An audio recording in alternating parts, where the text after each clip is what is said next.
Hey, what's up? It's me, Zen Quinn, here with Road to Recovery. I'm your host, and I'm in my, we'll say, about 70th day clean, and I'm heading toward the 90th day chip, and it's an excellent place for me to speak on because I'm starting to feel normal again. And to feel normal again is a great space for me mentally, dealing with schizophrenia. That has become a lot less aggressive, a lot more manageable. Feelings wise, like I'm not extreme to any feeling, sadness and anxiety, happiness, none of that is extreme. It is right on point. Like I can feel it, process it, put it away.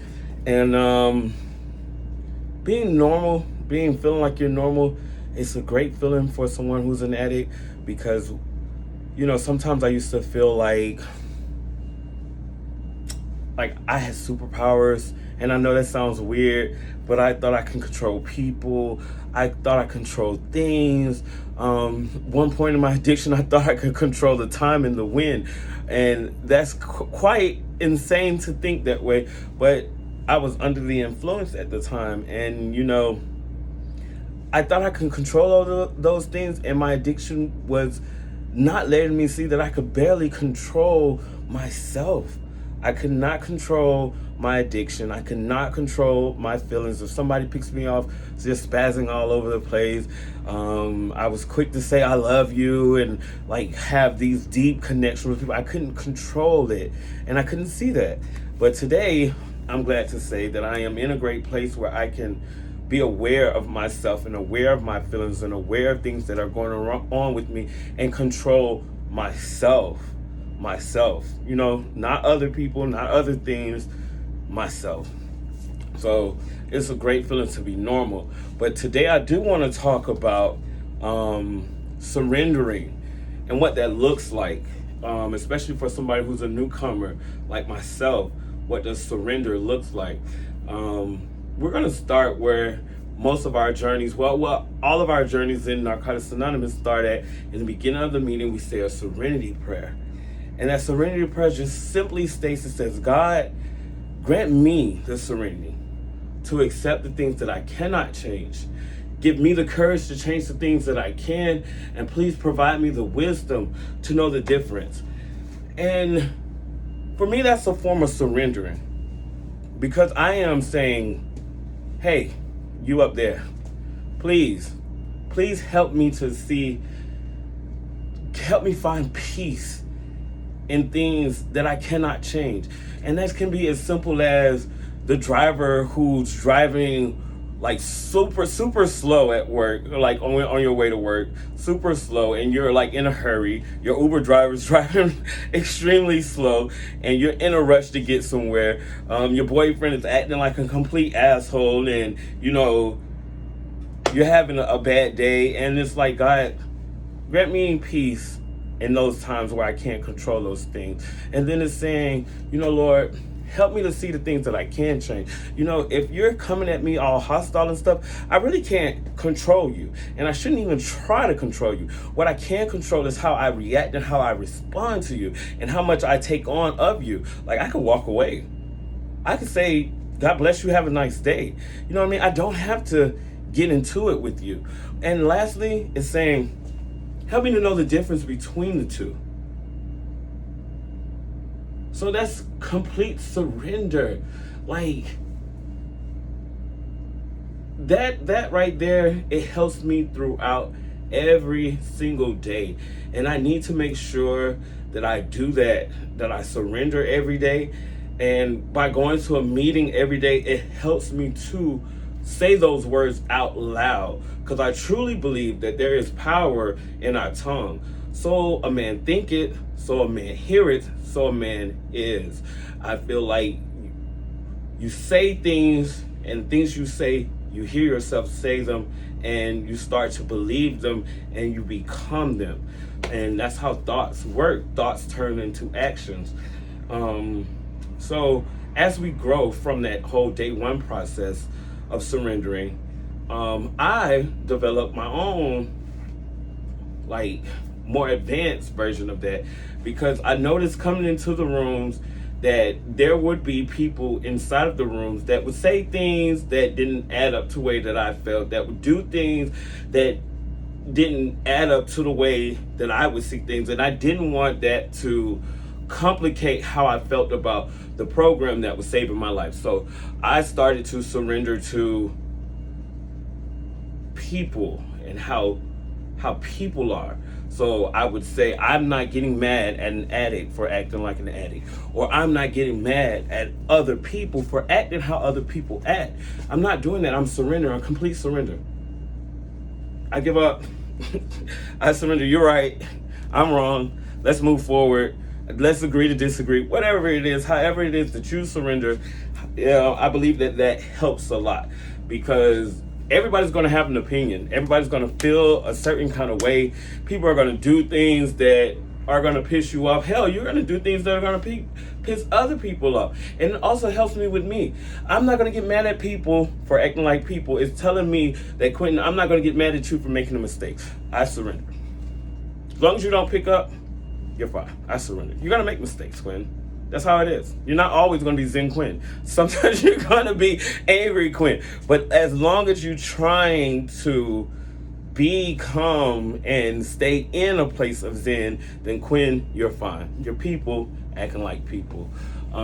There's also a step inside of the 12 steps that I love, and it helps me to surrender as well. It says we turn our will and our lives over to the care of God as we understand Him, praying only for knowledge of His will and the power to carry that out. And I tell you, that whole sentence right there blows my mind. Like, it is simply saying, trust the process. Saying, God, this is what I want to do, but I want to know what you want me to do. And whatever it is that you want to do, give me power and the courage to carry it out. Let me know that I can do it. If you tell me that I can tell this mountain to move, I want to look at this mountain. I want to say to this mountain, move and be cast into the sea. That's what I want to do. I want to walk out on this water. I want to step out on this water with faith, and I want to walk on it. And I'm not talking about actually walking on water. I'm talking about life stuff like embarking on new adventures, starting a new job, starting a new YouTube podcast, all these things. Like if you're a singer making an album, if you're a mom having children, you know what I mean? Even a new relationship, all of that is walking on water, because you're stepping out blindly. You don't know how this is going to end. It can end up all wrong and broken, or it can end up perfect, and you don't know. So you're just trusting God, and you're asking Him, send me in the right direction, grab the wheel of my life, send me in the right direction, and give me courage, give me faith to know that I'm going to make it and I'm going to be all right. So when I read that, I just felt like, that's a load off. I don't have to think anymore. I surrender, God. You can do all the thinking now. You can make all the plans, and I would try my best to follow them. And it has been working out quite well for me. Even how I found this job was complete that. It was, I woke up one morning, I was like, God, what do you want me to do? And instantly I got this craving for cookies. And I was like, oh, I want these 7-Eleven cookies. So I started calling everybody, trying to get a few dollars to get some cookies. And I ended up getting on the phone with my friend Quincy, and she was like, well, I'll go get you the cookies, but I need somebody to go in the store to go get me some collard greens. So if you want some cookies, you got to go to the store to go get me collard greens. So we drove to 10 stores looking for collard greens. None of them had it. We eventually wound up at this store, found the collard greens, and as we're leaving out, we passed this little coffee place, and we wanted to get a Cuban coffee. So we grabbed one of those, and she didn't like it. It was nasty to her. So she was like, I'm going to take you to where they have the best Cuban coffee at, and you're going to get my Cuban coffee for me. So I went in, I'm surrendering. I'm following following the way that God's sending me throughout these times. I'm not putting up a fight. Like, no, I'm not doing that. No. I'm just going with the flow. And as I'm doing that, I walk into this store and I see a now hiring sign, and I'm like, God, should I apply? I mean, I'm a felon. They probably don't want me to work here. They probably not going to hire me. I'm black. Like, this is a Spanish place. Like, not saying that they're racist, but it just was, that's how my mind works. That's how my mind works. If I take the wheel, I will stop myself from doing things because I'm afraid of rejection. But something said, no, just go. Go with the flow. You've been going with the flow all day. Go with the flow. Trust the process. So I go in and I ask the lady as she's making coffee, is the manager here? And then I talk to the manager, and the manager is just like, hey, yeah, go ahead. Start on Sunday. And so that's eventually how I got the job. I just trusted the process. I walked in, stepped out on the water, and walked on faith. And he gave me the vision, and he provided the provision. And it is so amazing to not have to think these things, to not have to plan these things, to not have to worry about these things.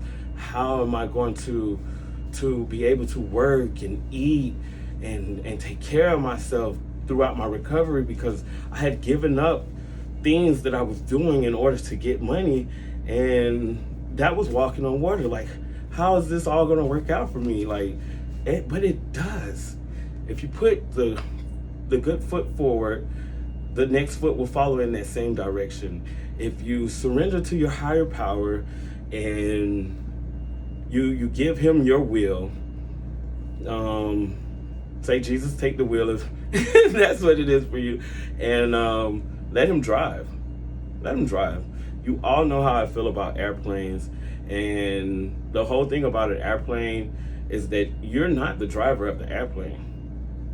There is a pilot. You're sitting back and you're letting that pilot take you to your destination. In that same way, let your higher power take you to that destination and trust them.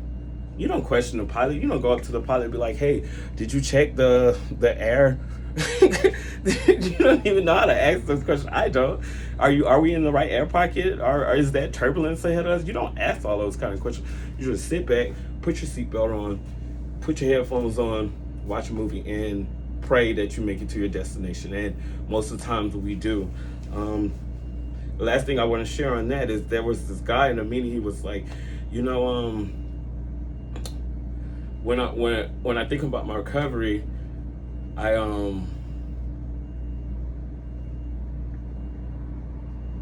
like to plan out my day and stuff.